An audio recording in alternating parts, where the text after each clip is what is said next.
Yes, my dear friends. Now we will start chapter 3, section 3, definitions, right? Definitions, maybe one definition is important for examination, means one from this all. So one definition will definitely be there in the examination. So this chapter is important for one question, okay? So you should understand, you cannot memorize, right? So this should be understood by each and every person, because this is important for API for 653, 570, 510, for all and each API examination. Clear? So this is same for all. So alteration, what is alteration? So any work on a tank that changes its physical dimensions or configurations, right? So the dimension changes, means if the dimension will change, then definitely its design parameters will change. Clear? So we can tell, okay, dimension can be changed or its configuration can be changed. If there is some change in its temperature, maybe some change in this pressure, right? So that is called alteration. Now as-built standard, what do you mean by as-built standard? The standard from which the tank was constructed, maybe whatever year it is, right? So if it is constructed as per API 650 edition 2014, so API 650 is its as-built standard. Edition may be any. Clear? And okay, now authorized inspection agency. Okay तो अभी authorise inspection agency कौन सा है, कौन सा agencies उसको inspection कर सकता है. Clear? So authorised inspection agency is, एक तो जो ज्यूरिडिक्शन है, यानी कि जो वहाँ का न्यायालय है उसकी तरफ से जो भी इंस्पेक्शन ऑर्गेनाइजेशन रखा गया है, ठीक है, या उसको ऑपरेट करता है, किसका तरफ से? ज्यूरिडिक्शन का तरफ से, वो ऑथोराइज्ड है क्योंकि वो ऑलरेडी गवर्नमेंट थ्रू है, राइट. सेकंड वन इज जो उसका इंश्योरेंस कर रहा है, insurance companies. What inspection agencies are hiring the inspectors और the organizations, right? Means TPIs. Generally TPIs everybody is hiring, right?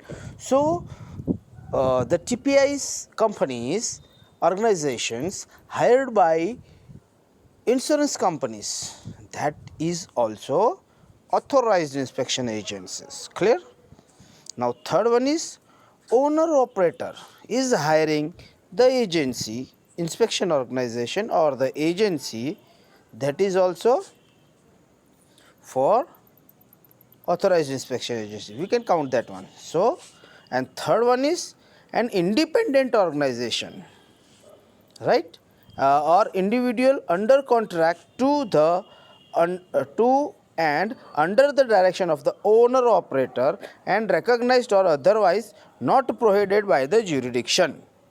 Means all the organizations who have capacity but it is not prohibited by jurisdiction and they are operating the tanks or inspecting the tanks, that are authorized organizations, inspection agencies, right? So four, one is organization authorized by jurisdiction, second one is organization that is authorized by insurance companies, means both are authorized, one by jurisdiction and one by insurance company. Third one, authorized by owner. Clear? So all three are authorized by. And fourth one is individual, which is not authorized but it is not prohibited by the jurisdiction. Means all the companies who have capacity to inspect the tank, who have API certified inspectors, they can go for this thing, right? So most of inspection agencies are authorized. Clear? So these 4 points is important for examination. Clear? Authorized inspection agency. Now authorized inspector. What is that one? Authorized inspector. Authorized inspector means the person or an employee of an authorized inspection agency who is qualified and certified to perform inspections under these inspection standards. बराबर है? Clear? तो authorised inspection agency का कोई भी employ जो authorised and certified है, qualified and certified, ठीक है? क्वालिफाइड क्या? तो ऑलरेडी ये लोगों ने जो हमको BOK में दिया हुआ है, क्वालिफाइड मीन्स BOK में हम लोग जाएंगे, उधर भी हम लोग देखेगा जब भी उसका नंबर आएगा। क्लियर? तो ऑथोराइज्ड इंस्पेक्टर कौन है? जो ऑथोराइज्ड इंस्पेक्शन एजेंसी का एम्प्लॉय है और जो एजुकेटेड एंड क्वालिफाइड है, सर्टिफाइड एंड क्वालिफाइड, वो ऑथोराइज्ड इंस्पेक्टर है। फिर से एक बार, ऑथोराइज्ड इंस्पेक्शन एजेंसी होना मांगता है, कोई भी अंडू पंडू एजेंसी नहीं चलेगा। तो ऑथोराइज्ड इंस्पेक्शन एजेंसी का क्वालिफाइड एंड सर्टिफाइड जो पर्सन है, he is authorised inspector. If I am certified as a API 653 inspector and I am working under some organization or some inspection agency who is also authorized inspection agency. So many are there. We are know Bureau Veritas, TUV, Lloyds, right? तो इनका जो भी employees है, इनके inspectors है, लेकिन जिसने API 653 certificate नहीं है, he is not authorized to inspect tanks as per this standard, right? So authorized inspection agency plus qualified and certified person, he is authorized inspector. Clear? Now break over point. अभी ये break over point क्या है? तो break over point जहाँ से settlement begin होता है, वहाँ पे क्या होता है? जो आपका बॉटम प्लेट है, जनरली सेटलमेंट बॉटम प्लेट पे होता है। क्लियर? तो बॉटम प्लेट में क्या होता है कि जहाँ पर भी सेटलमेंट होता है वहाँ से वो प्लेट बैंड हो जाता है, तो वो लोकेशन पे क्या होता है? सेम चीज़ ब्रेक होता है या ब्रेक होने का चांसेस रहता है, क्योंकि जब तक उसका इलास्टिसिटी प्लेट का रहेगा तब तक वो बैंड होएगा, after that it will break.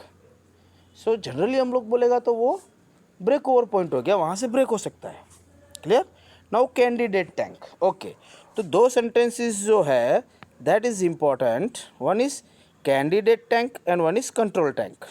ठीक है? तो कैंडिडेट टैंक समझने से पहले हम लोग कंट्रोल टैंक समझेंगे। कंट्रोल टैंक क्या है? कंट्रोल टैंक वो है जो टोटली कंट्रोल में है। अब टोटली कंट्रोल में है मतलब क्या है?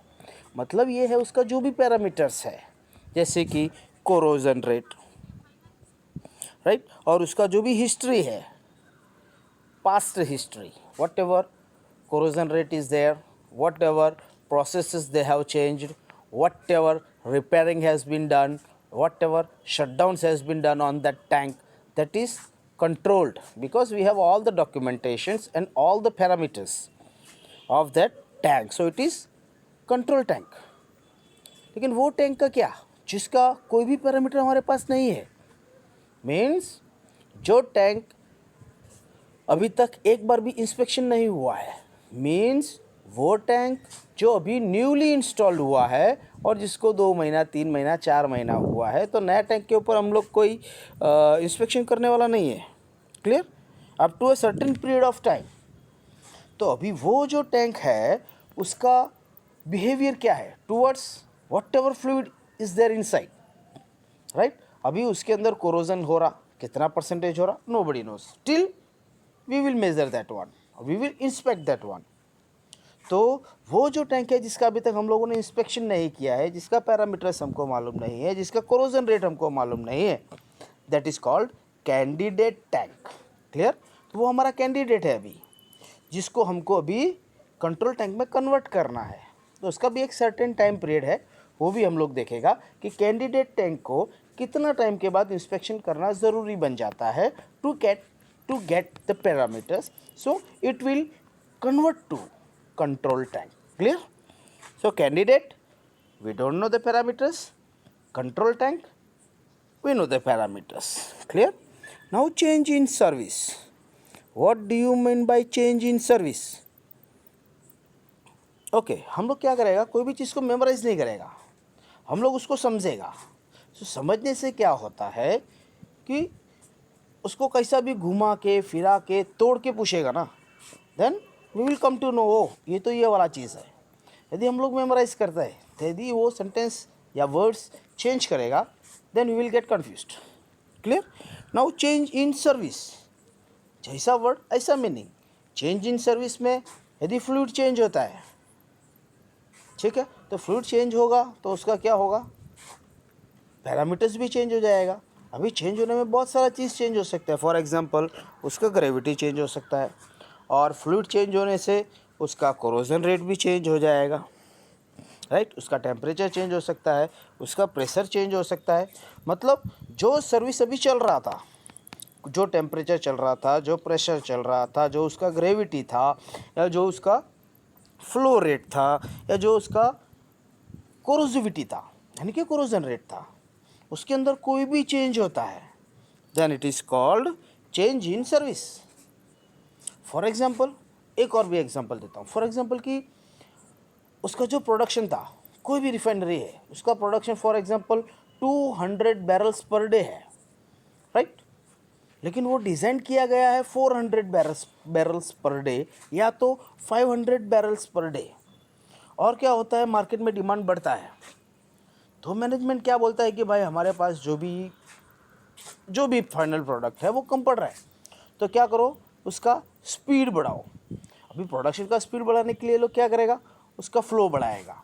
तो फ्लो बढ़ाने से क्या होता है, उसका जो सेडिमेंट्स है वो ज़्यादा फोर्स में जाएगा, तो it will corrode, it will start erosion, right. So that is also called change in service. Temperature बढ़ाना, क्योंकि फ्लो बढ़ेगा तो उसका टेम्परेचर मेंटेन करने के लिए थोड़ा बढ़ाना पड़ेगा. तीसरा चीज़, उसका फ्लो बढ़ने से उसका कोरोजन रेट बढ़ जाता है, राइट. और वाइब्रेशंस भी बढ़ जाता है फ्लो रेट से. तो यही है जो डिज़ाइन पैरामीटर्स, वो डिज़ाइन पैरामीटर्स में है. ऐसा नहीं बोल सकते कि डिज़ाइन पैरामीटर से बाहर चला गया, क्योंकि वो डिज़ाइन किया गया है 500 बैरल्स पर डे, लेकिन उसका जो प्रोसीजर था या जो उसका सर्विस पैरामीटर्स था वो हमने चेंज किया. That is called change in service. अभी कंट्रोल टैंक हम लोग देख लिए. Now corrosion rate. Corrosion rate क्या है, अभी यहाँ पे जो दिया है, total metal loss divided by period of time over which the metal loss occurred. Okay खलास, इतना ज़्यादा नहीं, हमको ये देखना है in a specific period of time कितना कोरोजन हुआ, राइट. तो वो देखने के लिए जो फॉर्मूला है, उसने ये फॉर्मूला डिस्क्राइब किया हुआ है, हमको इतना जाने का ज़रूरत नहीं है. तो स्पेसिफिक पीरियड ऑफ टाइम में कितना कोरोजन हुआ या कितना मेटल लॉस हुआ, that is called corrosion rate, right. वो फार्मूला हम लोग समझेंगे, ये आपको क्लियर होगा. Now critical zone.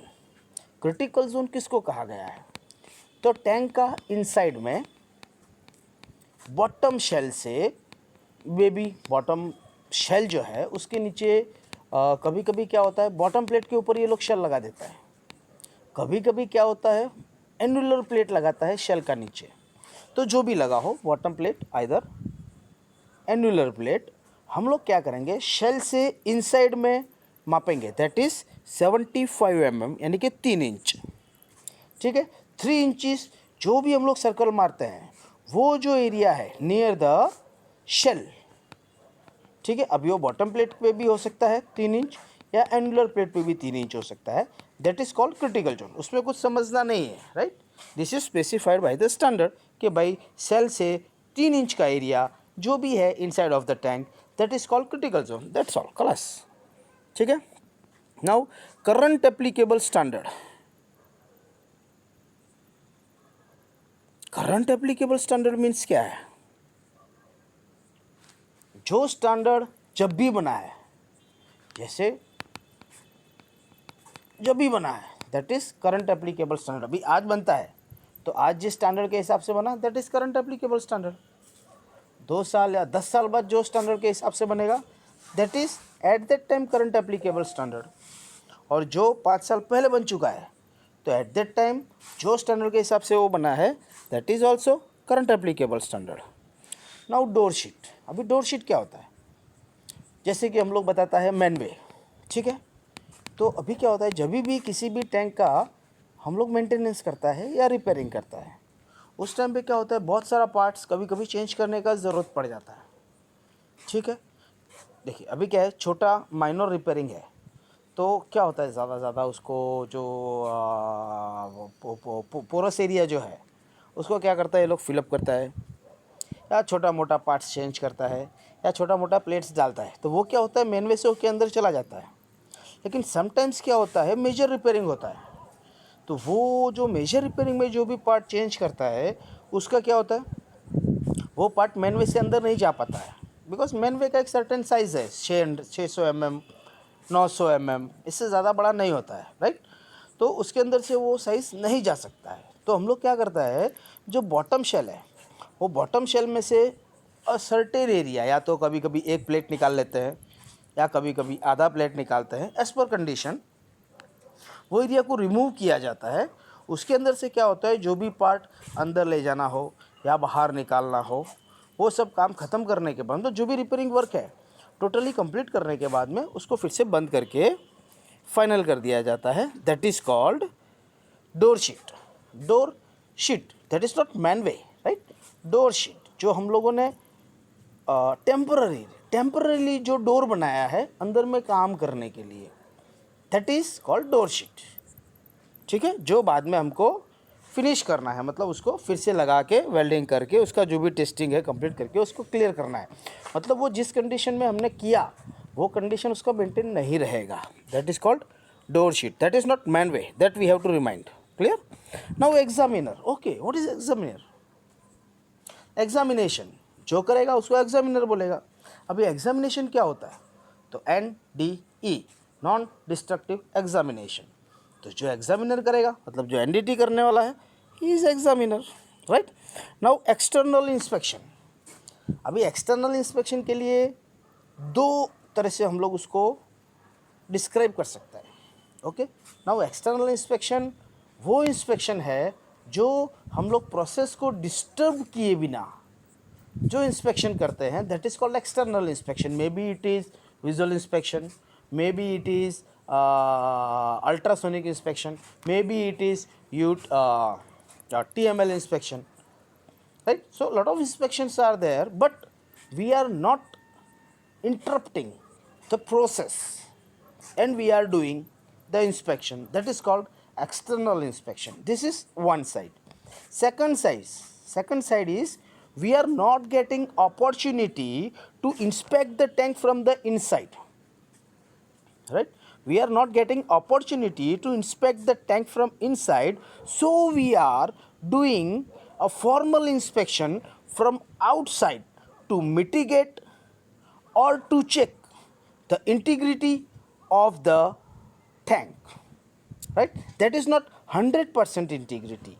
What we are assuming, okay, this location is okay, means tank is okay for the regular process, means we no need shutdown, we no need to inspect from inside, everything is under control, just we are assuming by certain inspections. तो दो तरह से हो गया। External inspection को हम लोग बोल सकता है कि हम लोग प्रोसेस को किसी भी तरह का हानि पहुंचाए बिना जो इंस्पेक्शन करता है, दैट इज़ एक्सटर्नल इंस्पेक्शन। या दूसरा वर्ड से हम लोग बोल सकता है कि हमको इंटरनल इंस्पेक्शन करने का चांस नहीं है, तो उसका ऑल्टरनेट में जो हम लोग इंस्पेक्शन कर रहा है, that is external inspection. Now clear. Now fitness for service assessment.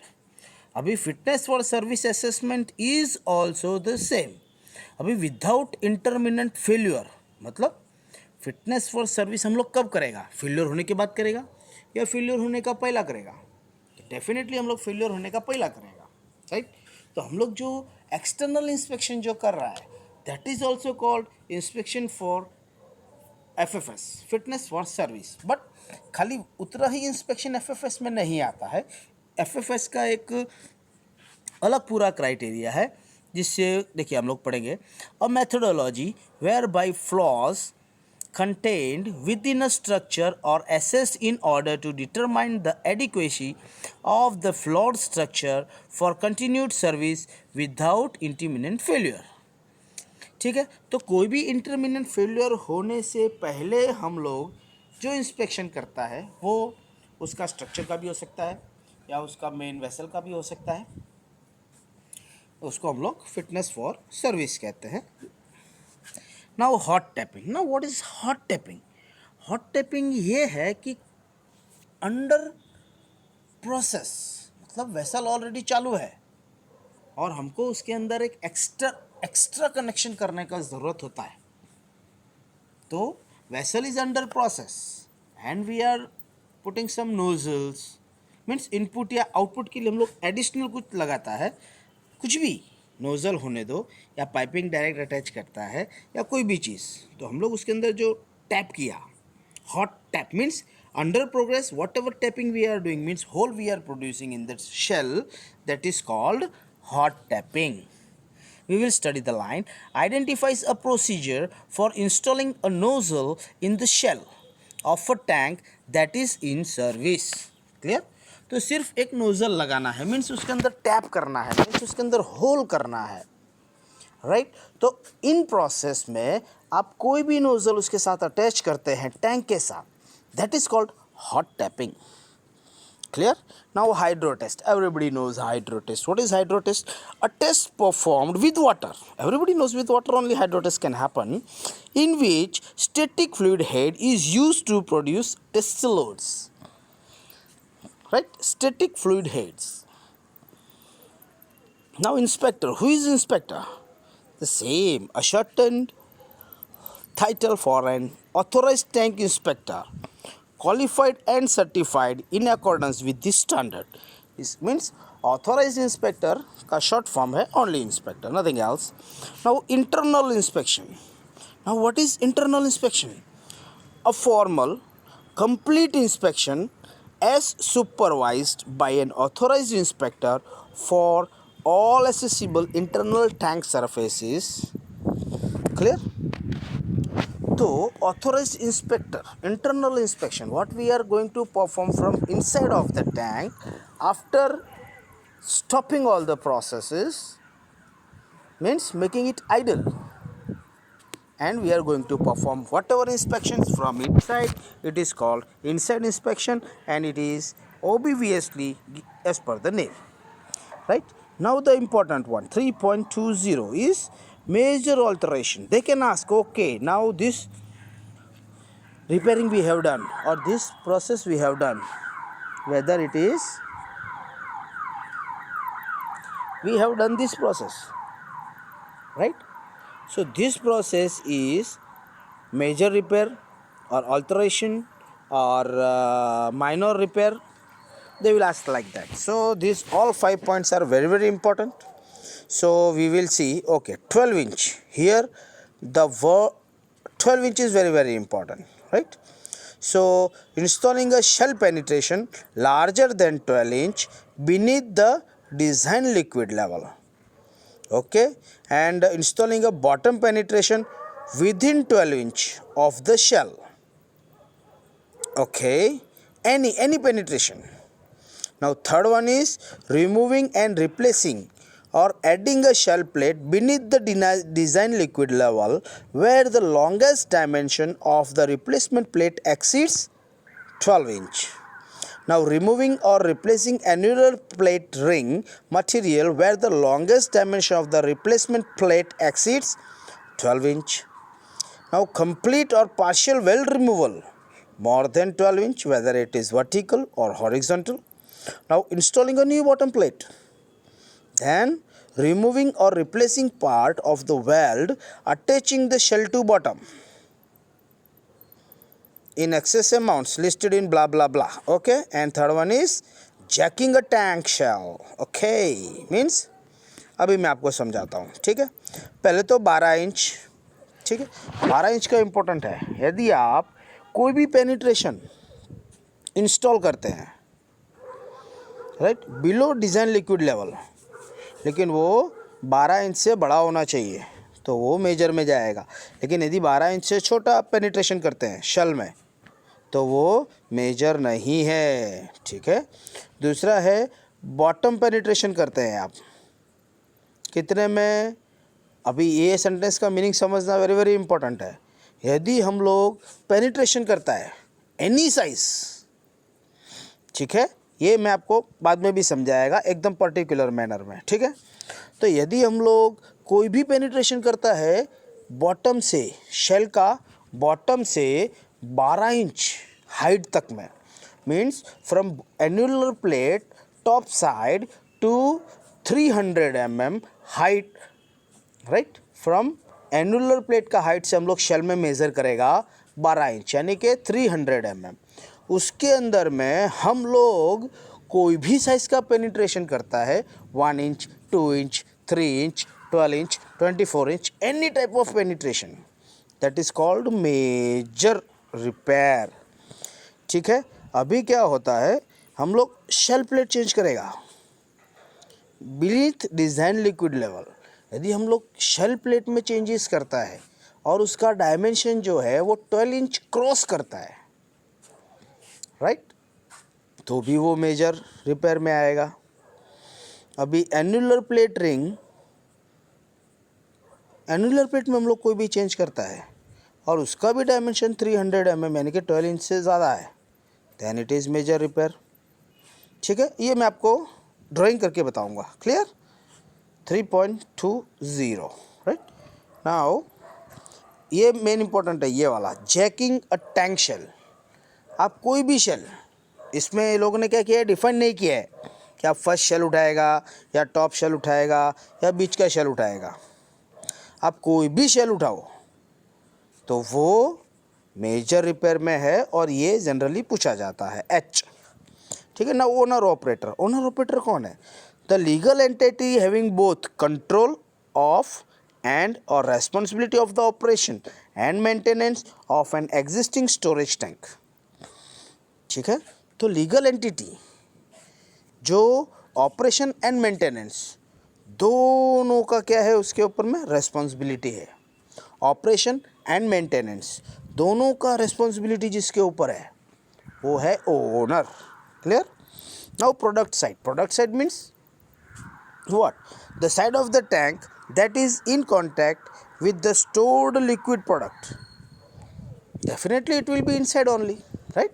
क्योंकि कौन सा वाला साइड, प्लेट का कौन सा वाला साइड फ्लूइड का कांटेक्ट में रहता है, तो जहाँ पे वो स्टोर किया है that will be in contact, so inside, right. Product side inside. Now recognize toughness, okay, that is we will discuss later on. Now reconstruction we have already discussed. Reconstruction क्या है, तो जब उसको हम लोग नया लोकेशन पे लेके गया, अभी नया लोकेशन पे भी हम लोग पूरा टैंक लेके जाके रखेगा, that is not reconstruction.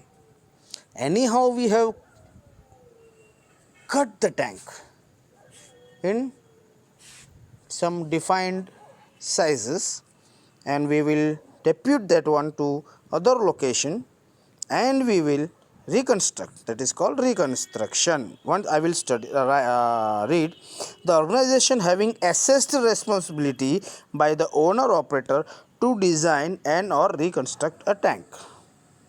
Oh, that is organization and reconstruction.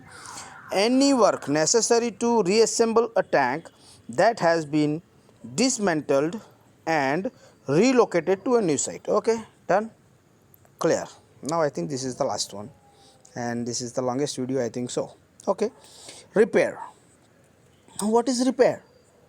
Work necessary to maintain or restore a tank to a condition suitable for safe operation, means integrity. Safe operation करने के लिए हमको जो भी काम करना पड़ता है रिस्टोर टैंक को करने के लिए, उसको हम लोग रिपेयर कहता है। Repair include both major repair and repairs that are not major repairs. Examples of repairs, okay. So repair को भी ये लोग ने क्या किया, major and minor, means not major means minor repairs, okay. तो अभी ये क्या बोल रहा है, removal and replacement of material such as roof, shell, bottom, including well metal to maintain tank integrity. repair है, but they haven't told it is major or minor.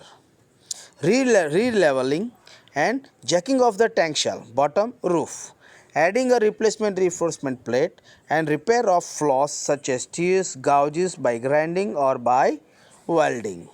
ठीक है, तो ये सब रिपेयर है, लेकिन ऊपर उसने ऑलरेडी दिया हुआ है what is major repair, right? But here he haven't decided major or minor. These are repairs only. He is told like that. Clear? Now repair organization. Who can do repairs? ये भी question exam में आ सकता है. मतलब ये chapter 3 important है. May be 1 or 2 questions you will get in the examination. So this will be very very important.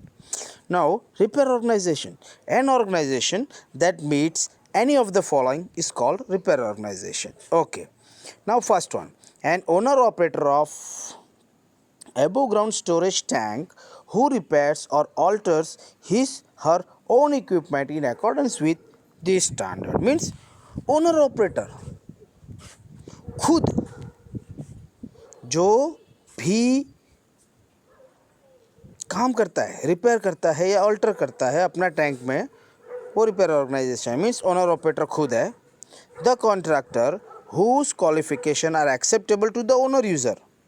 ठीक है, एक तो ओनर यूज़र खुद रिपेयरर है, और दूसरा वो ऑर्गेनाइजेशन जिसका मतलब डॉक्यूमेंटेशन और जिसका personnel is acceptable to the owner user, वो भी. And one who is authorized by, acceptable to और otherwise not prohibited by the jurisdiction, and who makes repairs in accordance with this standards. Okay, मतलब जो already काम कर रहा है. एक ऑर्गेनाइजेशन है वो ऑलरेडी रिपेयरिंग का काम कर रहा है, वो ऑथराइज्ड रिपेयरिंग ऑर्गेनाइजेशन है. सेकंड वन इज एक ऑर्गेनाइजेशन जो काम कर रहा है या नहीं कर रहा है, that is not important, but it is accepted by the owner user, he is also repairing organisation. And third one is owner user himself who is doing repairing or alterations to his own products, he is also repair organization. Now similar service. Okay, what do you mean by similar service? Maybe important. The process by which corrosion rate and inspection intervals are established for a candidate tank using corrosion rates and service history from a control tank of the purpose of establishing the next inspection date. Not so important. Now solid side. What is solid side? The side of the tank bottom that is in contact with the ground, that is called soil side. Sorry, not solid, that is soil side. Soil side means bottom plate's bottom which is in contact with the soil. Now storage tank engineer. Okay, now what we will see. Okay, one is production engineer of the storage tank. We are not talking about that engineer. Okay, we are talking about design engineer. So storage tank engineer is most of design engineers. Now unknown toughness. Unknown toughness, everybody knows the tank whose toughness not known by blah blah blah, that is unknown toughness. Okay, so chapter 3 is completed, and from chapter 3 we will definitely get 1 or 2 questions. So chapter 3 is important for 2 or 1 question, so kindly go through it. Thank you very much. Take care. Bye bye.